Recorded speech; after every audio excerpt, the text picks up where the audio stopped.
Oui, ça fonctionne.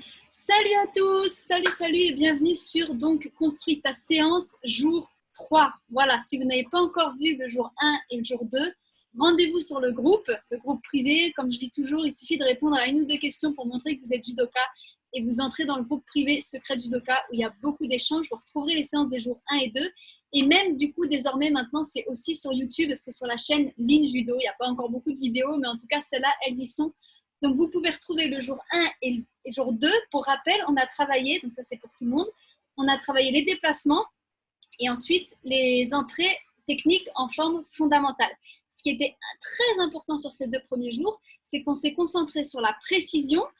On a fait attention d'augmenter la vitesse millimètre par millimètre pour toujours garder une très belle qualité de précision. Et puis surtout, on a découvert, appris ou redécouvert comment, grâce aux sensations, faire attention à sa posture en scannant un petit peu, scannant sa posture du bas jusqu'en haut. Ce travail en sensation et en faisant attention à sa posture, c'est la seule solution en fait pour ne pas répéter 10 000 fois la même erreur et pour s'auto-corriger. Oh, il y a du vent aujourd'hui, mais ça fait du bien parce qu'il fait très très chaud. Voilà pour les 2 premiers jours. On va continuer exactement dans la même lignée avec aujourd'hui un travail sur action-réaction. Mais vous allez voir que c'est dans la même continuité. On va se reposer aussi un peu par rapport à hier, un petit peu, parce qu'on va quand même bien travailler. L'avantage de travailler sur action-réaction dans ce 3e jour, c'est que ça va élargir en fait un peu nos possibilités, nos spectres de travail. Sur ce thème, j'ai 3 choses très importantes à vous dire. La première, c'est qu'il faut quand même être bien à l'aise dans les entrées techniques en forme fondamentale. Pourquoi? Parce que c'est super important. Il n'y a que dans ce travail répétitif de la forme fondamentale que vous allez ancrer dans votre corps le sens du mouvement.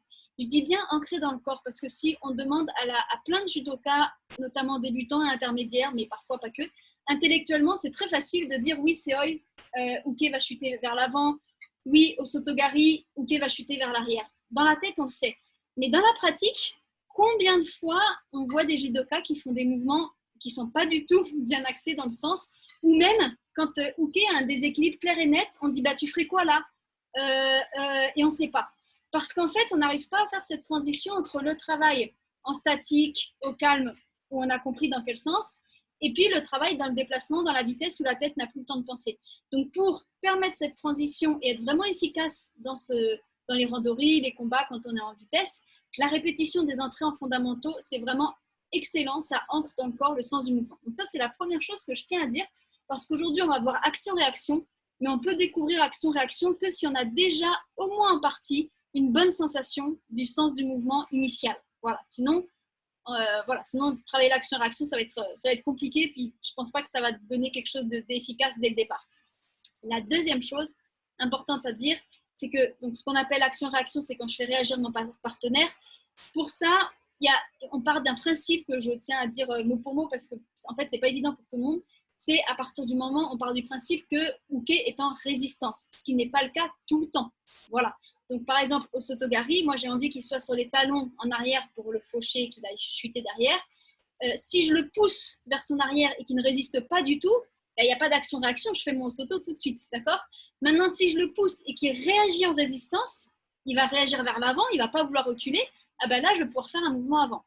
Donc, si je veux, pareil, dans l'autre sens, si par exemple, je tire mon partenaire à moi et qu'il résiste, il ne veut pas venir, du coup, il résiste vers l'arrière, c'est là que je vais faire mon mouvement arrière.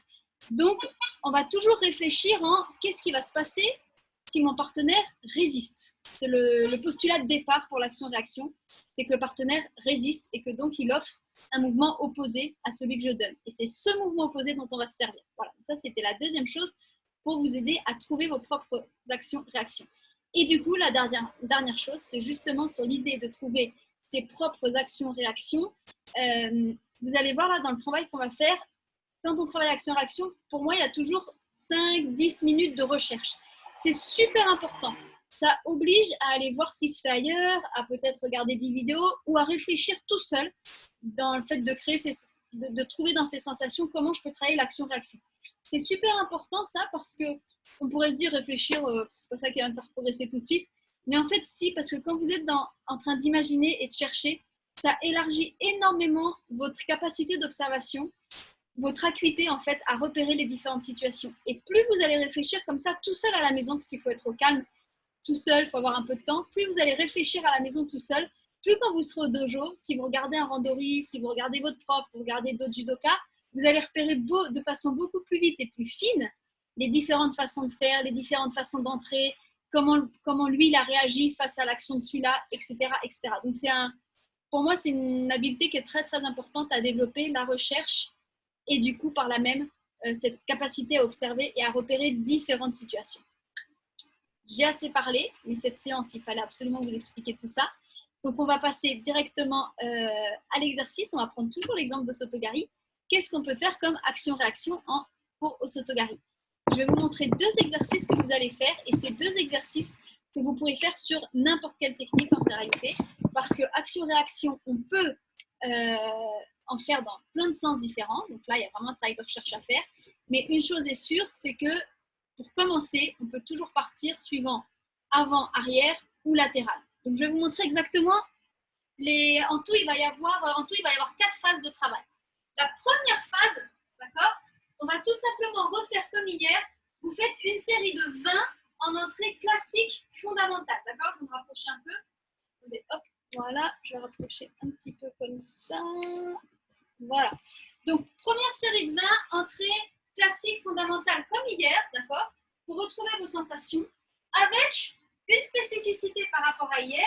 Hier, vous aviez déjà commencé à repérer ce que vous faisiez au niveau du kumikata, d'accord. Là, la spécificité, ça va être de vous concentrer à 200% sur qu'est-ce que fait votre kumikata, d'accord. Donc, faites une série de 20, d'osotogari classique, une belle amplitude, sans empressement, mais surtout, essayez de bien repérer. Il y a plein de kumikata possibles dans Sotogari, faites pas forcément comme le mien. Essayez de vous rappeler ce que vous faisiez en club, comment votre prof vous le montrait pour retrouver exactement où est le col. Voilà, moi je sais que je le rentre un peu dans le cou, là, vers l'arrière. Où est la manche? Est-ce que vous amenez la manche à vous? Il y en a qui vont vers l'arrière. À vous de vous rappeler. Et vraiment d'avoir cette sensation de kumikata avec une belle amplitude. D'accord? Vous faites une série de 20 comme ça. OK. Ensuite, deuxième exercice, on va partir sur une série de 20 d'action et réaction devant-derrière. On fera latéral après. Pour l'instant, devant-derrière. Comme je l'ai expliqué, on réfléchit un petit peu, on se dit, tiens, moi, j'emmène mon partenaire vers l'arrière. Donc, j'avance pour qu'il aille vers l'arrière. Si je veux qu'il réagisse en opposition, je vais faire l'inverse, d'accord? Donc, je vais le tasser en l'emmenant vers moi, d'accord? Je le tasse pour l'emmener vers moi. Il résiste, il refuse, d'accord? Si moi, on m'emmène devant, je vais refuser un petit peu sur mon arrière comme ça, il va vouloir se relever en reculant pour résister. Et donc là, hop, parfait, je vais être placé pour lancer mon soto. Donc ça, on peut faire une série de 20, d'accord? À vous de trouver, au début, c'est pas du tout cardio, on ne transpire pas parce qu'on est dans la recherche, mais c'est le travail qu'il faut faire. On imagine son partenaire, c'est une première étape vers la visualisation qu'on verra en fin de semaine. On imagine son partenaire, là, je le tasse en l'emmenant vers moi et je suis placée pour Osoto. On peut faire une série de 20 comme ça. Je le tasse et hop, je suis placée pour Osoto. D'accord? Voilà, là, je suis là. Allez, je le tasse. Là. Et bien sûr, au début, on peut aller tout doucement. Hein. Je le tasse. Là, je l'emmène vers moi. Vous pouvez faire plusieurs petites. Ça, c'est la recherche. Plusieurs petites. Comment est votre manche? Comment est votre col?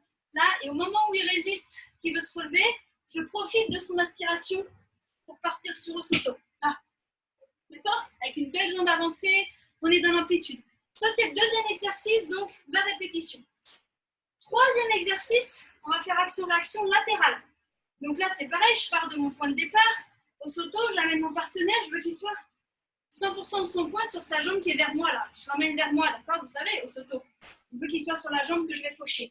Donc si je veux qu'il vienne vers là, je vais le faire réagir vers là en emmenant à l'opposé. Donc là, je vais faire une petite feinte, d'accord? Une petite feinte comme si je partais par là. Lui, il va tout de suite vouloir résister et se remettre dans l'axe. Hop, je profite de son aspiration. D'accord? Donc là, je suis là. Petite feinte, je profite de son aspiration. Là. Hop. Donc là, c'est pareil. À vous de trouver. Faites vos recherches. Au début, allez doucement. La petite feinte. Hop, ça tombe bien. Ça me laisse un espace, un trou, parce que je l'emmène à gauche au moment où il résiste. Et là, je l'ai bien contre moi. Le col, la manche bien tirée à moi. Et une belle amplitude, pointe de pied tendue pour faire mon fauchage. Faites vos recherches, allez doucement et petit à petit, une série de 20 latérales. Ok? Donc ça, c'est...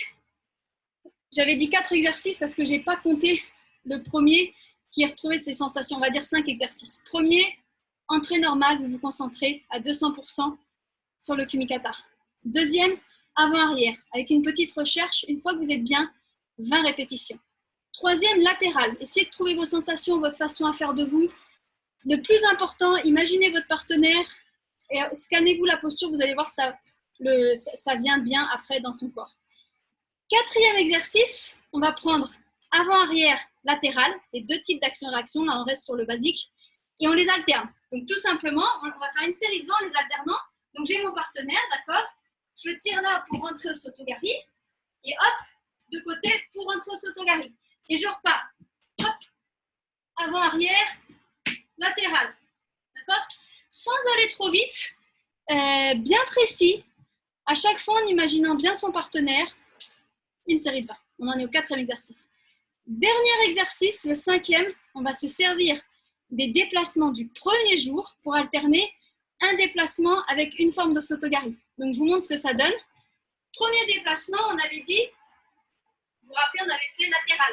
Bah, ça tombe bien, je suis comme ça, latéral, hop, j'emmène et je suis prêt à faire au Sotogari. D'accord?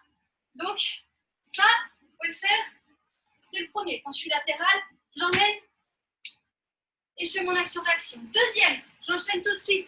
Devant, ça tombe bien, je suis en forme fondamentale. D'accord? Puisque je pars de là, je pousse mon partenaire, il ne réagit pas, il est sur l'arrière, je le fais chuter sur l'arrière. Troisième, je repars en arrière et là, je vais être sur, là, il résiste, je suis prête à rentrer. Ok? Donc, ça vous fait, vous enchaînez les trois, donc je le fais une fois dans l'ensemble. Donc, je vais partir d'ici, voilà, si vous me voyez. Ouais, ça va être là, ça va être mieux. Alors, on est parti. Donc, je fais mon aller-retour pas chassé. Hop, j'emmène au Sotogari. Puis, tout de suite, j'avance devant. Pardon, je me suis mis trop près de la caméra. J'avance là et je recule. Pression vers l'arrière. Et c'est bon. OK? Et ça, vous faites pareil 20 fois. OK? Et voilà. Et ça sera fini pour ce soir. Donc, c'est une séance qui est quand même, si vous faites vraiment les 5 exercices, qui est vraiment pas mal. Mais surtout, contrairement aux deux premières, c'est une séance qui va vraiment théoriquement développer vos sensations, élargir votre façon de travailler. Si vous connaissez déjà très bien ces deux types d'action-réaction, évidemment, allez chercher des nouveautés. Il y a plein de combinaisons possibles, des diagonales. À vous de prendre à partir de votre système d'attaque habituel. La dernière chose que je dis pour conclure ce jour numéro 3, c'est que les 2 premiers jours, on a travaillé sur les sensations en scannant sa posture, notamment de bas en haut. C'était une des techniques. Là, ce qui est très intéressant, les 2 premiers jours, on était sur les sensations dans la répétition. Là, ce que moi, je trouve en tout cas très intéressant, c'est que c'est nos sensations qui nous aident à trouver le mouvement. Les 2 premiers jours, c'est le mouvement. Par le mouvement, je développe mes sensations.